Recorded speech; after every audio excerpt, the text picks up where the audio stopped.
You're listening to Tehachapod with Key Budge, Corey Costello, and Greg Garrett. Back on Tehachapod, Key Budge is on assignment. And no, he's on vacation. So welcome back to Tehachapod. Corey Costello, Greg Garrett, and Assemblyman Vince Fong in the house for this episode. Assemblyman, welcome to the show. How are you? I'm doing great. Thanks for having me. Yeah, welcome to Tehachapi. You spoke at the Chamber of Commerce lunch today, and happy to have you back. You can enjoy slightly cooler temperatures. Although we have a real guest. Right. Now, I'm pretty excited. We have a real guest. It's great. It's someone great. that can actually talk to us about state issues. That's right. It's great to see everyone in person. Yeah. Interact with everybody. True that. Yeah, I think, have you been in studio here before, or was it just like the Zoom you've been on? I know you were on Zoom during COVID. I was here in studio, but you've upgraded everything. In studio. What? This is an office It's with an a bunch of office mics. Okay, we can call it a studio. You call it a studio. This is nice. It's the magic of podcasting. You know, it's a palatial studio. No, Well, it we're isn't, investing in communications. Yeah. Right? We're This is communicating fantastic. to the public. We actually That's what it's all spoke about. to a gentleman this afternoon at the chamber lunch who went beeline to talk to you first about what he heard on Tehachapod. He was there because he heard you were speaking on Tehachapod at the chamber lunch, and he was questioning some of the state mandates and the takeaways that we've been talking about. So A lot to talk about. Yeah. There's no shortage of issues that the state has right So now. we provided a groupie for you. Is that what we did? yeah, Or- I'm not exactly. sure. No, it was great. No, that's exactly Wonderful what we listener. want, right? It's we want to great. communicate. We want to talk to people. Exactly. The great thing about the podcast is that you're communicating with a wider group of the community, but not even within Kern County. You're going beyond Kern County. Beyond, actually global. You know, the intent was when we started this to grab the commuters from Tehachapi to Rio Tinto or Edwards or Bakersfield, because 65% of us pre-COVID commuted out of the community. So we wanted to grab them and say, hey, here's what's going on in your community.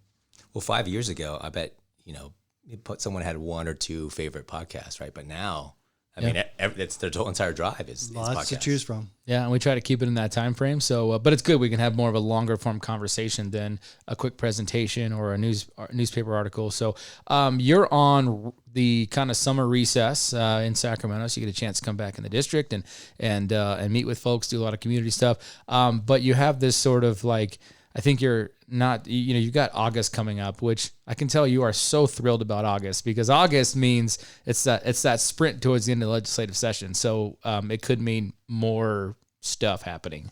So, so our last month of our session is the month of August. And so we are in our summer work period. Gives me a chance to come spend time in the community, travel around, go to the community events that I miss, Monday through Thursday because I'm up in Sacramento. Gives me a chance to kind of see everybody. But, we've got a lot going on, as indicated before. I mean, I'm sure all your listeners can list the problem they've got with California and Sacramento. And so as we go into August, all the bills that are remaining, I want to say there's probably north of 500, 600 bills that are going to have to go through that process, go onto the floor, and we're going to have a real heart-to-heart in terms of, are these the right policies that are going to address the real crises that our state's facing? I would argue that a lot of them aren't that great, and so we're going to have the public really engage and pay attention. And a lot of folks probably, and you guys are in the local government realm, they feel they don't have a lot of power. They think that if I express my opinion, are people really listening? And they are, but we need to get everyone involved. We just try to ignore Sacramento as much as we can. But pet peeve of mine has always been, why do lawmakers always feel like they need to create laws? Why do we create so many policies, procedures, and laws? There's some states that have part-time lawmakers. We're full-time, and it's just, I got to create a new law. I got to create a new rule. Why can't we just pull back and undo so much bureaucracy that has been created? I agree with you 110%.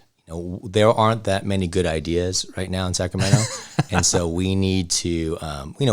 I'm a fan of limiting to actually limit the number of bills legislators can carry. Let's do more oversight. Let's do more audits. Let's look at and see if things are actually working, and if they aren't working, then let's undo them. I think the people's perception is special interests have hijacked government. And then we get all these bills, and it just kind of feeds on it. It's a feeding frenzy, like piranha. Well, everyone just has, I mean, they have these ideas and they grab from, a lot of our legislators come from city councils in the Bay Area and LA, and they go, oh, well, this worked in San Jose or this worked in LA, like this could work across the state. And I'm like, well, that's not really the case. San Jose is not the same as Tehachapi.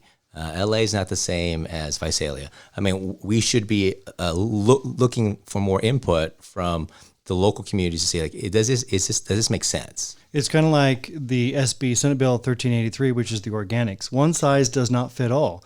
If you live in a high rise in San Francisco and you sort your trash and your organics, and that works fine there. But in rural America, maybe Tehachapi, it doesn't work so fine here. Exactly. So local control, we always preach local control. That's what we're about here in Tehachapi. And that's what's important, is that we need to get that input. And a lot of times it'd probably be better if the bills were crafted by the local communities first, and then narrow it and say, look, this is only going to apply to our area.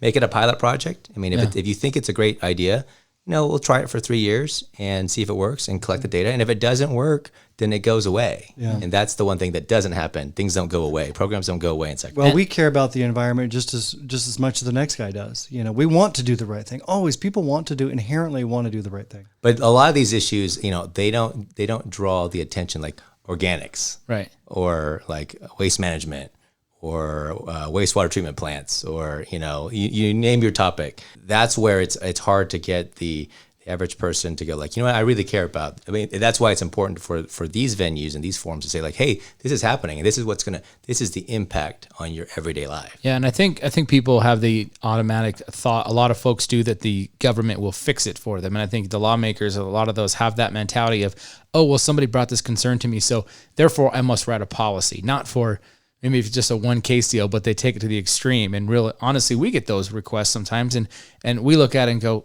we can't necessarily fix that. We can't write that into code to fix that problem without probably creating 3 other problems. Or maybe not exactly that way. I mean, and that's the thing. We have to prioritize. There's so many issues right now, and my main message to my colleagues in the legislature is that we got to focus on the basics. There are things that every Californian wants us to focus on. Mm-hmm. So let's not get distracted by the shiny object that's going to get me some attention by some group. Now let's focus on public safety. Let's focus on supply chain. Let's focus on the drought and expanding water storage. Let's focus on homelessness, affordability crisis. Let's get gas prices under control. Let's increase energy supply. Wildfire prevention. Let's not go through what we've gone through the past couple of years. The list goes on and on and on. Rome is burning, and we need to get back to basics about what are we doing? What's government's role in the average American's life? Exactly. It's limited. It should be limited, and it should be effective. So you brought up water storage as something you touched on during the Chamber of Commerce presentation, but we voted a water bond in, I don't know, a couple of them, I believe, at least, and they took some money and they put some park grants out there for the water bond funding, but yet we've yet to see the water storage that was supposed to come out of that bond funding. And Californians are rightfully upset. Californians voted on a bond, and what has materialized? The big project that we're trying to get done is Sites Reservoir. It'd be a huge above-ground storage project in Northern California that would be a massive investment that would allow us to store water when we have it. In wet years and use it for dry years. That's the whole point of the concept of water in the West, yeah. And it's been stuck in this regulatory vortex where it can't get the permits that it needs. We're trying to fast track that. And again, of course, it needs resources. It needs investment, and we have a $97 billion surplus. Yeah. One time, it's not going to be there forever. And so, for one-time things, a one-time surplus. We should be investing one-time things. And for the long-term health of our state, it should be that. You guys are great when it comes to managing your water supply. Water is required for growth and housing and for communities to prosper. And so we need to ensure a reliable, safe water supply, and that requires us to make some significant investments. It amazes me how many things touch each other, but Sacramento doesn't necessarily see the connection, like the housing crisis. There's a housing crisis. You're not building enough homes. Then I saw a great headline in the San Gabriel Valley Tribune the other day. It said, "Build more homes, but use less water." And it's to your point. There's home builders are scaling back sometimes because water is expensive. It's not there, but yet the storage isn't there for that. And then of course the regulations on home building. Sure. So it's weird how some of these things, they really do connect. Yeah. But it's interesting when you have a legislator that says, we need to build more homes and we need to reduce the cost of homes. And then they turn around and they ignore all the regulations and all the laws that have been put in place that have made home construction more expensive. You have to put solar on rooftops. You have to solar charging electric charging in in your garage. Fire sprinklers. All electric, no gas. We need to have a heart-to-heart and look and reevaluate all the laws and mandates that we've done and say, what are the real-world consequences? Why is a home in Northern California, $800,000, $1.2 million? I mean, even here in Kern County, what the average price of a home is probably like $350,000, and as that goes up, that's going to price a lot of Kern County residents out of the market. And on top of that, it's all connected, right? So if the price of homes go up in LA, where are they going to move to? They're moving here, and they're going to, and they pay cash for a home. I was talking to some realtors at the chamber lunch, and that disrupts the market. Yeah. That's been our housing increase over the last several years. It's been the cash price in Los Angeles, which has turned around. And when you have $1 million or $800,000 on a house that you bought in the 1970s, all of a sudden you can relocate to Tehachapi, which is great. But when they really want that house, they're going to overpay in cash. And then, of course, the comps change and the market goes up. So that's what we've really seen, because there hasn't been a ton of new supply because of some regulations and other things. And so that's made the price, and then second generation, third generation people that have kids in Tehachapi, their kids can't actually afford to live here anymore. We cash out, leave Tehachapi, move to Tennessee or Idaho.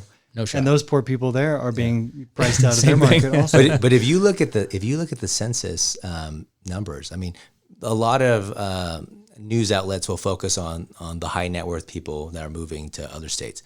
But if you look at the numbers, those in the lower middle class and who are struggling and low income part of the scale, I mean, they're moving out of California even faster, because they can't afford to live in our state. I read an article just a couple of days ago about the migration west. So when the United States started, 250 years ago, some odd years ago, everyone is moving west.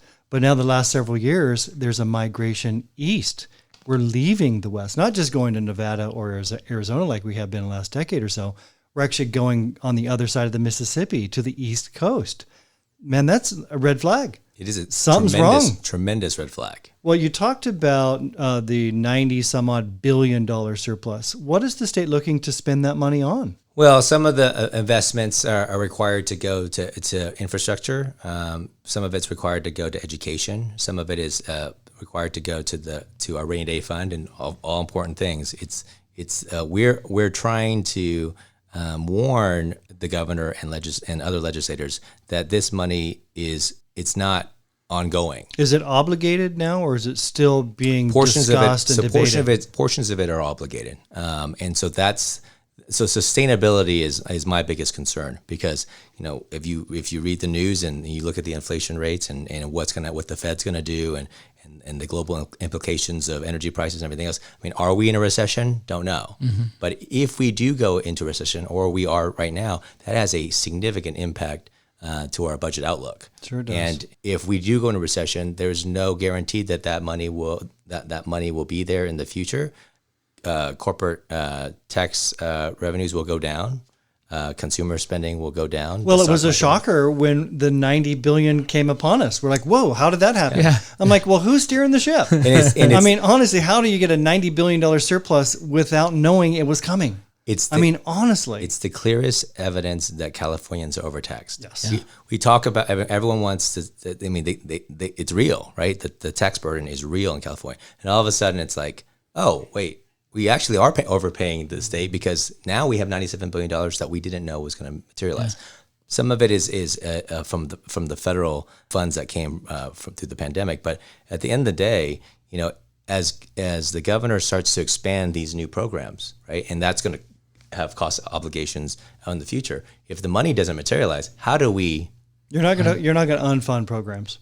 And once you start a program, it's there forever. Yeah. And so that's our challenge, is trying to rein all that back. And that goes back to government can't do everything. And the more that government does, the more ineffective it is. Yeah. And, brought up the allocation of the budget as well. We see this, you've seen it in your work in the transportation committee as well. Money will get allocated. You brought up infrastructure as well from budget surplus. The money might get allocated to that infrastructure project, but the problem is we have to create this giant mountain of paper before we put a shovel in the ground. We've got projects on Highway 58 that are needed now, and Caltrans says, we'll get to that in 24, but we're going to start the paperwork now. And so meanwhile, we're needing it, and there's a trucker every week that seems to hit a certain spot and fatalities, and we get hey, we're going to create this bunch of paper, and then we're going to try to build a wildlife crossing as well, because that's really important. So that's kind of the weird part, and the frustrating part for a lot of folks is the infrastructure takes so long because of the fact that more environmentalists are on the payroll as opposed to engineers and people actually getting projects finished. That's why it's so important to fast track all these projects. Half of the cost of an infrastructure project, especially when it comes to a road or a freeway or a highway, is the compliance part. Yeah. And the other half is actually the construction part. So imagine if we could shrink the timeline and say, okay, instead of 5 years in compliance and review, make it 2 years. And then you've saved imagine all that money we would save that would go into the construction side.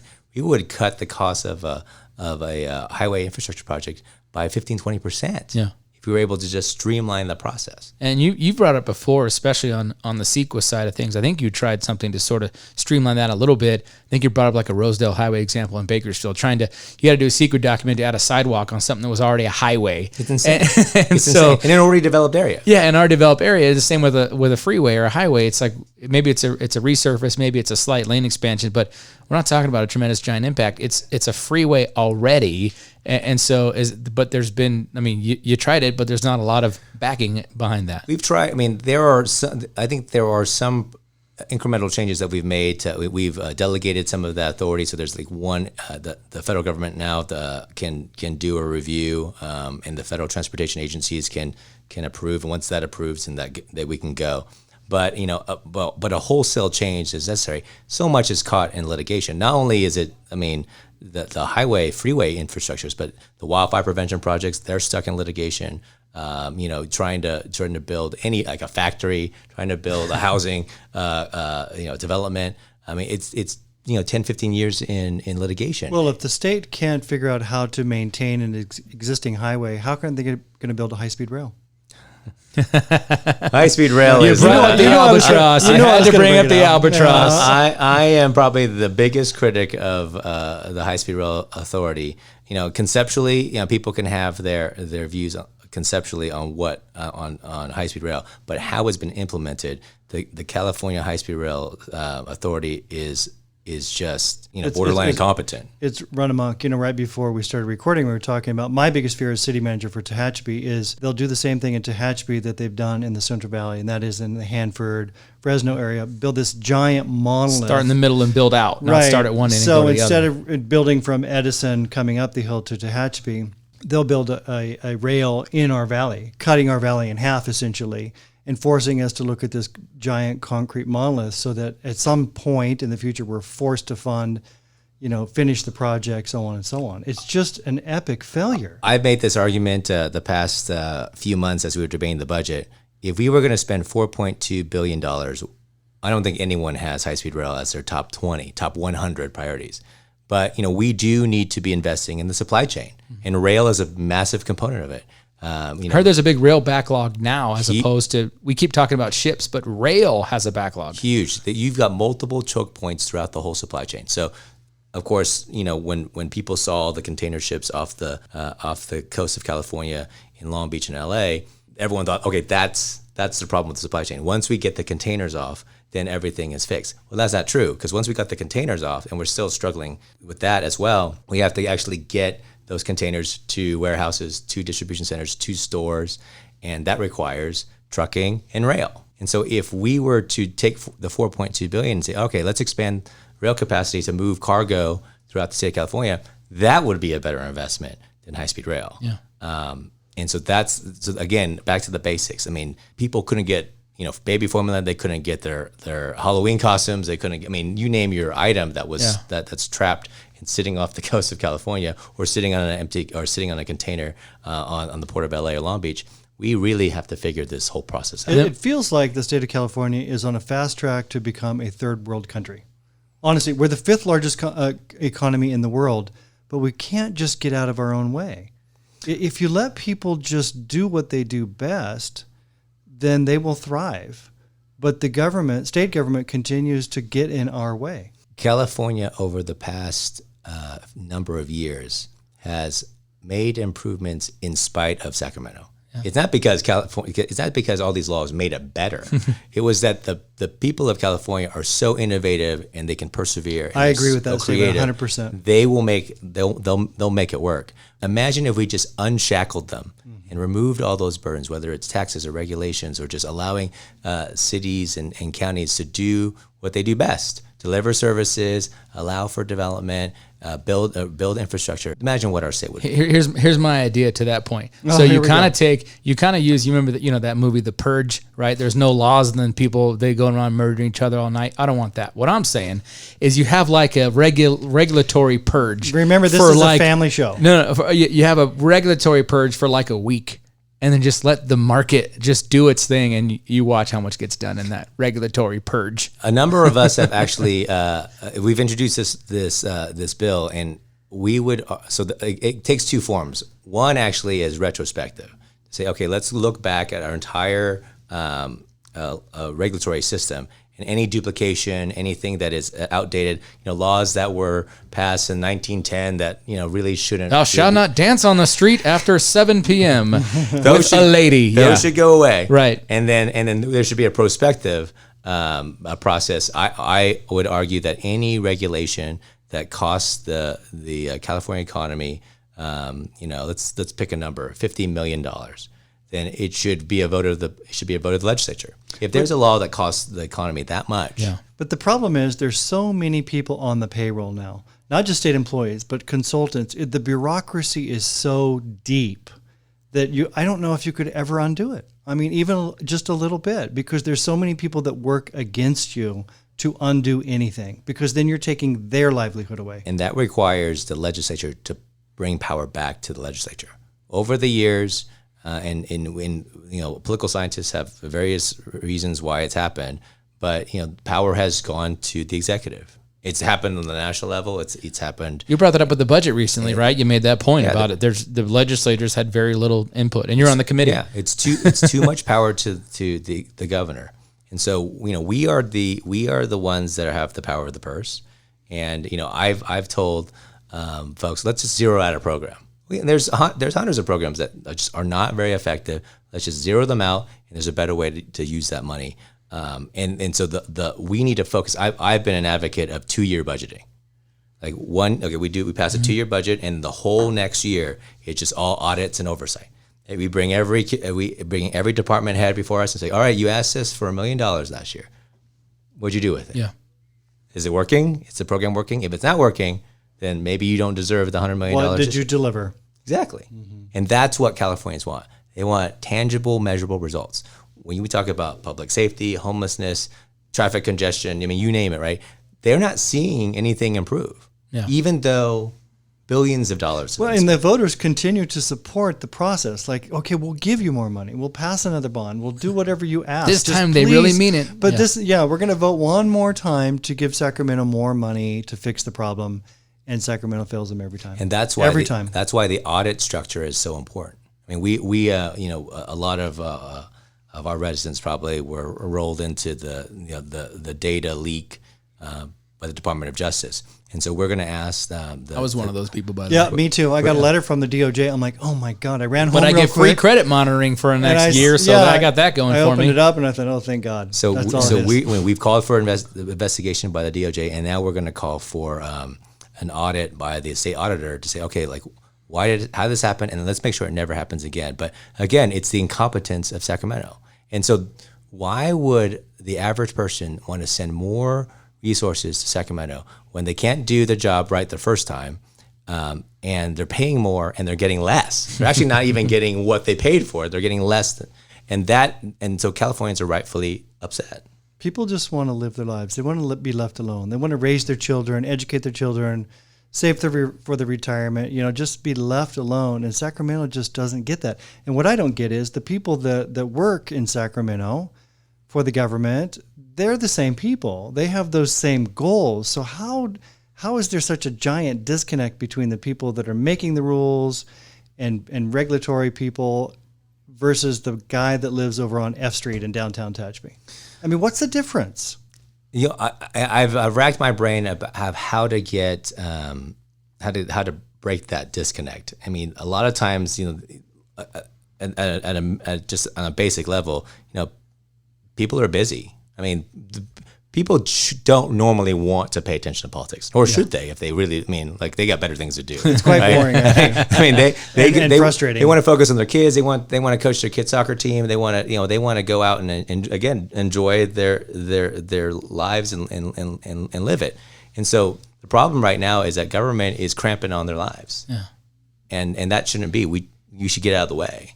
What's you're a kind of a voice in the minority in Sacramento, but you seem to always still be very active and involved in what's happening. But I think people don't understand, though, you have to have a working relationship with people that you disagree with. You seem to do that very well. Is there a trick to that, or is it just you're a likable guy and you're willing to talk to people even if they might be sort of not on the same wavelength as you or borderline crazy? I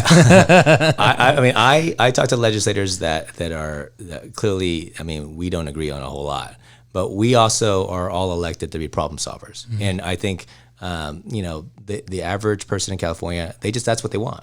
Like, don't give me the political spin. Don't give me, what you think I need to hear. Like, I just want you to fix my problem. Yeah. Like, just fix it. And so at the end of the day, when I go and talk to a legislator that may not agree with me, it's like, look, you and I are coming from a different place, but we want to get to a solution. So what is that solution?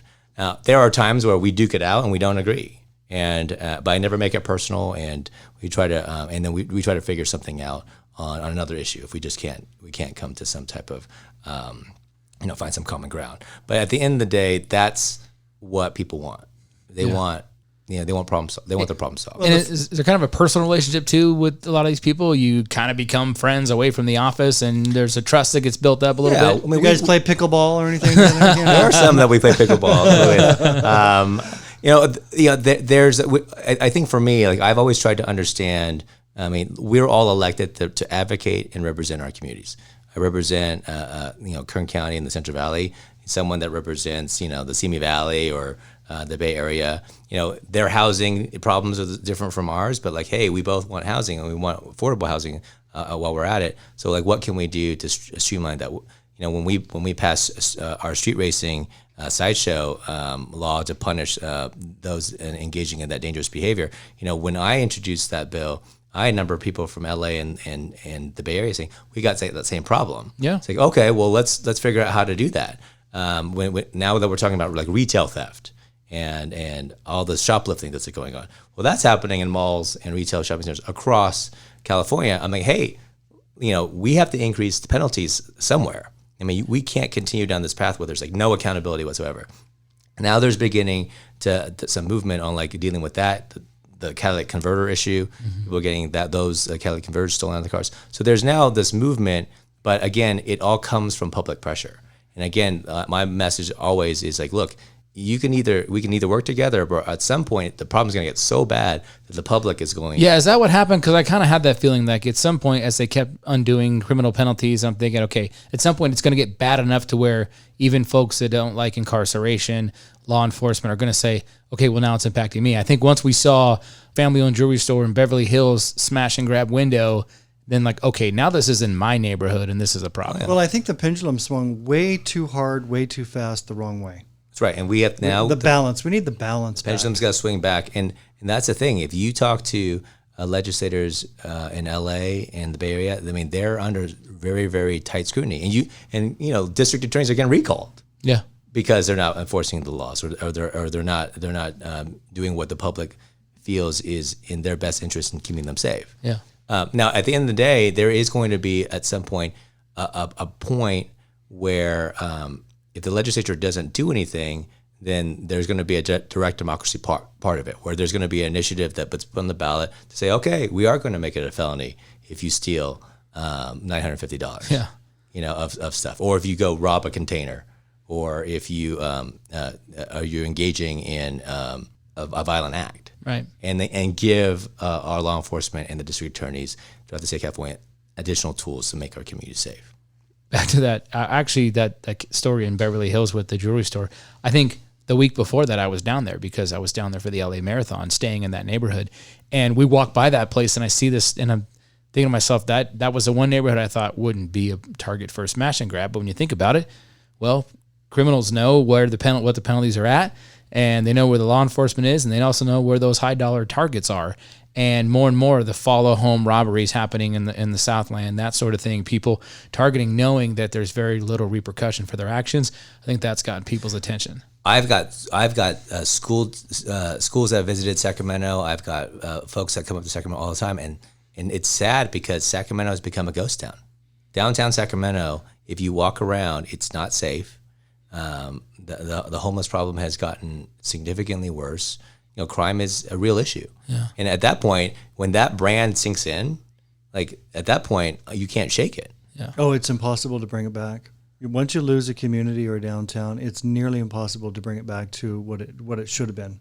We brought that up on our last show, talking about that a little bit, because I think what happens, to your point about the law enforcement piece, we've hamstrung law enforcement in this state, especially district attorneys, for charging enhancements, that sort of thing, that once you lose it, you can't just Wild West come in with law enforcement. Law and order sheriff comes in and cleans the place up, because that now law and order sheriff has regulations and things that go beyond just basic human rights. They are hamstringing them from doing their job, and it's increasingly difficult to be able to recover an area like that. And we have workforce issues. I mean, there's workforce issues throughout the society right now. But when you talk about who's becoming a police officer, who's going to become a sheriff's deputy, who's going to become a district attorney, that's a real problem. Yeah, and I think we're seeing, on that police part, on the workforce, we are seeing that pendulum shift a bit too, because these communities that were pushing for defunding their police just 18 months ago are now going, well, that wasn't a good idea. Even not just in this state too. I saw Washington State, they decriminalized some of the, not stopping for the Washington State troopers. Well, that's gone well. The troopers are reporting they've had 900 people that have basically taken off on them because they can't chase them, or they're not able to prosecute as much, especially stolen vehicles. They're like, okay, well, I'm in a stolen car anyway. Well, I'm going to pull over the trooper. I'm just going to keep going. And they're kind of reconsidering that policy, I think, now. Every state, every community, is rethinking. They now understand they got to put more investment in their law enforcement, because, again, the public is demanding it. This is the giant experiment that has gone wrong. We need to correct it. I hope we've learned something from it. California's gone way too far. We have fought to keep our downtown healthy and clean and protect the investment of individuals and corporations. We've fought for public safety, funding our police department, and we'll continue to do that in Tehachapi. Absolutely. You guys have done a great job. You have a great downtown. You're the model for a lot of. Well, it's a reflection of the community. Downtown. We talk about downtowns a lot, redevelopment agency, this and that. But it's a reflection of the entire community. If your downtown is not healthy, you've got problems that are running throughout. What's your? I'm kind of curious about your. I know you with your budget process and your involvement in that. Do you interact with the governor a lot? Are you guys playing pickleball together? What's his story, or is he kind of insulated? We would himself? Prefer to hang out with him a lot more often. Yeah, that's what I'm saying. Is he kind of insulated himself? We work with with a lot of folks in his staff and his administration, and sometimes with the governor. The hard thing is that it's a bipartisan criticism, is that we should be engaging with him more often to come up with solutions. He is in some ways kind of isolated himself. So our problems are so large, you have to get input from everybody. Does he know Tehachapi and East Kern? Does he know about us and what we produce and what we add to the value of Shannon and I have reminded state? him very, very often. I'm sure you have. About the importance of about our region. A lot of times folks focus on energy is important. Both on the renewable side and on the oil and gas side. We remind him on the aerospace side. We want him to be a little bit more active on the aerospace. Yeah. People think of aerospace, they think of down south in Southern California, but we've got a vibrant aerospace, commercial aerospace for sure, and space flight happening here that we're trying to educate people. Like that's actually happening in California. Yeah. I mean, these innovative technologies that are going to, have huge benefits economically to the state.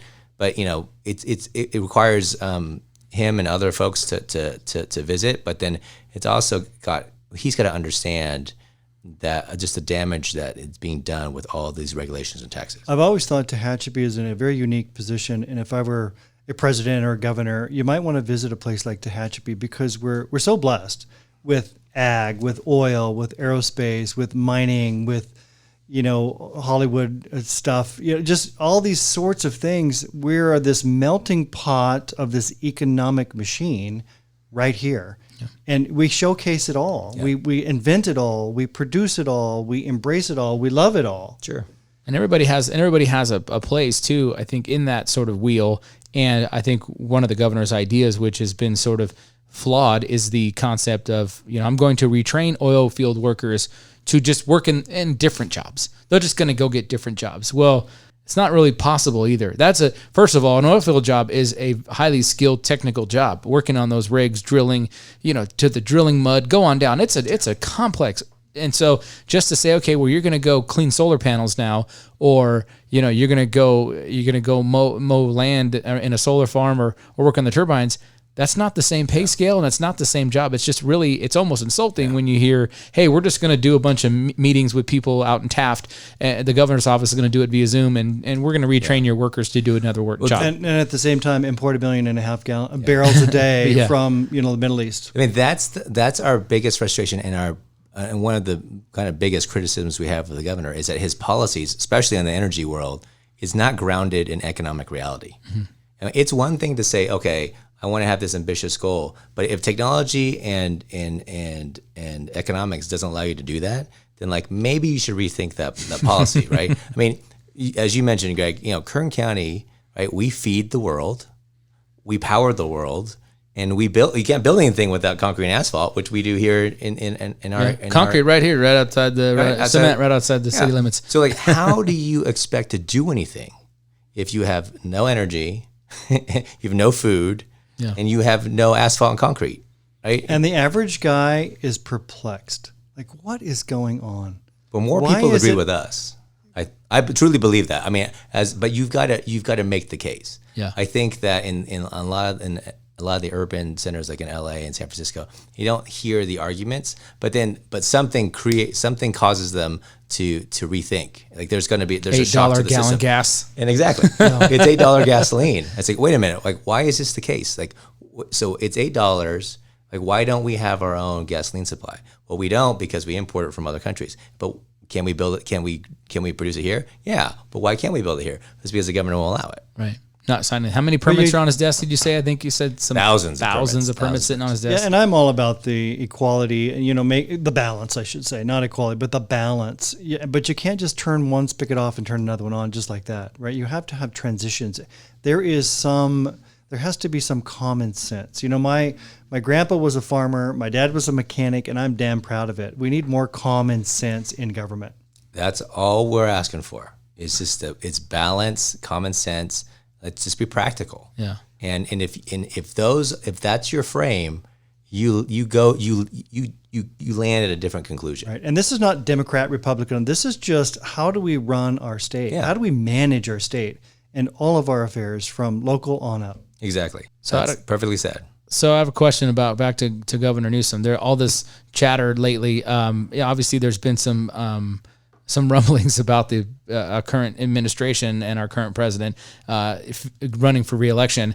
And the governor said, I got no interest, but yet he's spending an awful lot of time on the phones to fundraisers, and he's in DC doing a few things. Do you think he's considering a run for the White House? If anyone believes he's not running for president, I've got beachfront property to sell you. All right, there you go. I'm with you on that. But I want to piggyback because you pointed out, and I've had this feeling about the governor. Every once in a while, he shows a glimpse of, okay, I made a mistake. I'm going to correct that. You brought up the nuclear power plants, right? Nuclear, by the way, does not get enough credit for being, everyone thinks nuclear, i.e. nuclear waste. I think what is it? One nuclear plant, it takes them however many years to fill up one football field full of waste. I mean, it's not like it's they're not gross polluters or gross waste, but he said, okay, I better keep these plants online too. So every once in a while, and I'm just wondering though, if this presidential bid is maybe on his target a little sooner than expected, so 2 years from now, you think he starts cleaning up some California issues in order because he's got to convince the entire country and the entire electorate to vote for him. Meanwhile, like we said earlier, a lot of Californians are fleeing to other people's states, and they're like, no, we don't want you here. Like, your state got ruined. Don't come here. So do you think he spends the next couple of years cleaning up some of his California mess to make that White House run? A lot of us over the past 4 years have tried to figure out Gavin Newsom and who he listens to and what his motivations are. To the listeners who don't know what you're referring to, the governor is all of a sudden now very concerned about reliability in electricity grid. And in the budget, he and his administration, working with the legislature, is creating a electrical reserve. And it's powered by peaker plants and nuclear power and all the things that I think he would say that he wasn't supportive of, but all of a sudden it's like, wait a minute, if the lights go out in the summer, it's really going to be bad. And so now he's creating the strategic reserve, which is a necessary thing to do. But again, we've been warning him for the past 4 years, hey, the grid's not reliable. Yeah. And all your policies that are just making our grid even more unstable, and you're not willing to make any investments in it, now everything's coming home to roost. Mm-hmm. No, I just wonder if there'd be more of those things in the next few years, and especially the next 12 months, that might be sort of undone, because he's got to shine California up a little bit if he's going to try to put it on the national stage. The hard thing is that the governor is so good at making political headlines, but for us, we want substance. Yeah. We want real substance. Like, hey, look, we gotta dig a little deeper and figure out, like, okay, does this stuff work? And everything that he's proposing right now, it's like the jury's still out. Mm-hmm. Well, the decisions that are made in Sacramento by the governor or the lawmakers affect either negatively or positively, the people in Tehachapi and others. And I know when Mr. Newsom, Governor Newsom, listens to this podcast, or one of his people, but he probably will. I want to personally invite him to Tehachapi, because I would love to be able to sit across the room, just like he and I, or a small group, and just talk. Bring him on Tehachapi. No, I mean, just like in the conference room over a cup of coffee, about what do we do in a small town? How do we run our business? Because the state is just a big city. Yeah. Right? He needs to hear from everybody. Of course, the federal government, it's about, national security and those sorts of things. And then at the state level, infrastructure that allows, your business to take place. And our business is quite different. But at the end of the day, it's the same. And I would love to sit with him and just talk about what we do here and why we do it and how we do it. How it affects people. I learned when I first got elected, I'd ask people a lot of advice on, like, what advice you have for me as someone who just got elected to state office. And everyone said relatively the same thing, but one person said it this way. It's like, you learn nothing sitting behind a desk. Mm-hmm. Like, you got to be out in the community. You've got to listen, like really listen, and don't say you're listening and then they just think you're the best, the best thing ever. You got to listen, and when you listen, you'll begin to get a sense of where people really are. I say that all the time, And I tell that to my colleagues. It's like, look, go out. Don't just believe me. Like, go out and really work your community. We go. I visit businesses. I'll just walk in an afternoon. I'll walk down the street, get in the car, go to Tucker, wherever, and just walk in. And is your manager here? What's going on? And hey, I'm Greg from the city. What's going well? What are your challenges? How can we help? Right? AK, how can government help? But listening to what their challenges are. Absolutely. It's quite amazing what you learn. There's two characteristics that I believe need to be reinforced when people run for office, and that is listening and being humble. Yeah. Yeah, I think so much of the political process is building the brand, right? Which everybody tries to do now on social media anyway. I mean, common people are doing that. It's just everybody can do it, but it's like, I got to build my brand now because I'm now this person. I'm no longer just Vince. I'm Assemblyman Vince Fong, and I've got to make sure I make that Assemblyman very important. And you've done a very good job of staying humble, by the way. I'm just using you as an example. I got a lot of people that keep me humble. My mom and dad give me a lot of advice. But to that point, we also have to be authentic. Yeah. don't be someone you're not. Yeah.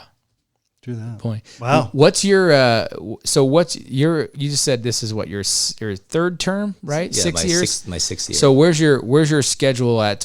I forget what's the assembly term limit at this point? We get our term limit is 12 years total. If Oh, we okay. serve out, so six terms. Okay, 6 terms. So you might have some time still. You're not just I'm just going month to month right now. Well, I believe that you serve the citizens of East Kern well. So thank you. Well, I'm thankful for the honor that the community has given me to advocate for them in Sacramento. We made it through the redistricting process, and I'm glad that we've kept Kern County mostly whole. And Yeah, we had to fight to kind of keep you here in Tehachapi. By the way, there was some splitting you. There was going to be a line in like Bear Valley, and you wouldn't be with them anymore. Like, this makes no that sense. commission was all over the place. Yeah, and that whole thing was just, you want to talk about just hijack. That whole thing, I mean, I don't know if High Speed Rail was running that too, but it was all over. I mean, they were just, pinpointing, and I don't know what they were doing. There's going to be a lot of confusion in the community, and just so that folks, who are listening, understand the redistricting process. Every 10 years, we draw an independent commission now draws the political boundaries of districts for the Congress and for the state assembly and the state senate. And so if you get your ballot and all of a sudden there's a new person that you aren't used to, or and it could be that the person's either running for another office or you're in a new district. Yeah. And so that's something to, because I be think, cognizant did of. you lose California City? I think there was at one point piece of they were Kern. out. So my district now, the new district that I currently that I'll be running in, it goes from Fraser Park to Bakersfield, west to Taft. I go through Tehachapi. I get most of Bakersfield. I get all of the Kern River Valley now. Okay. And I go up into Tulare County. So I get all of Exeter, half of Visalia, and I go to Springville and Springville and Three Rivers. So Okay. I've got a significant geographical territory. Yeah, that's what I thought. Yeah, I know it was kind of a weird deal. And that whole thing, I tried doing one of those hearings and speaking on behalf of, and a lot of folks in Ridgecrest, some of our community partners there were very involved, and they got us involved in what was happening, and some of these, weird lines are out there. And I tried, I think I was on hold for like 4 hours. I mean, literally just put it on phone at my desk and did other things and never even spoke because they never got around. They kept taking breaks. And then it was like, say your piece in a minute, but if you're not speaking English, you get like 3 minutes, which is fine. But they had there was no input. It was so hard for the common person to give input. And that was where I was concerned about just the lack of interaction. Ridgecrest did a tremendous job. They got through and they made some great arguments to stay in biased, but stay in my district. But that's the thing, when they weren't holding public comment, they weren't holding public hearings. The public could engage. Yeah. So all of a sudden, everything's Zoom, everyone's on hold, and it creates a disenchantment of people who are trying to get. And it wasn't just people. It was special interest groups that were submitting and saying, "I'm with this," insert political group of voters, and it was PACs. It was, you name it. It was too much of that involved as opposed to just the regular citizenry. It was a lot of special interests. So we're trying to push those. The more we can empower the average person, the better off we are. Yeah. So it was one of those weird processes, and I'm glad we don't have to do it, but another 10 years from now. So hopefully we don't lose any more congressional seats, and it won't be such a big shock as it was last time around. We got to get more people to move back to California. That's what's required. And some have realized that, the grass is not always greener, and although California's got crazy, it's my crazy, and I'll stick here. And it's worth fighting for. Absolutely. If we all flee, then we've given up. Yeah. And I'm not giving up. And that's too stubborn. And that's the most important message. I mean, I said this at the chamber luncheon. I feel like I'm the Ted Lasso of California politics. California can be changed. It requires everyone to engage. It requires everyone to express their opinions, to organize, to get their friends and families involved. The power does truly rest with the people. The public loans me the power every 2 years. It gives me the honor to advocate for them. So, we have an election coming up in November, and this is our chance to make our voices The heard. next time I see your campaign sign, I'm going to spray paint "Believe" on it. Believe. Just like Ted Lasso. All right. Anything that we missed that we need to bring up? We covered a whole wide I'll have to. There'll be more topics the next time I come on, but I appreciate the time. All right. Well, folks, if you have any questions, you can always email us, media@TehachapiCityHall.com, and we'll try to address that on the show. Maybe it's a show topic, and we really appreciate your time, Assemblyman Fong, and Thank you. enjoyed having you in Tehachapi, and we'll do it again soon. All right. Good luck with Apple August. Festival, right? Apple Festival, Mountain Festival. Mountain Festival. Are you in the Mountain Festival parade? I'm going to be in the Mountain Festival. Okay, Nice, great. okay. We'll see you then at Mountain Festival Parade here on F Street. So, all right, we'll see you then. All right, folks. Again, media@TehachapiCityHall.com is our email address, and we'll catch you again soon on Tehachapod. Tehachapod is a conversation about Tehachapi designed for the people who live here or who would like to know more about this mountaintop community. If you have a question you would like answered, email media@TehachapiCityHall.com. We will try to answer it on a future episode of Tehachapod.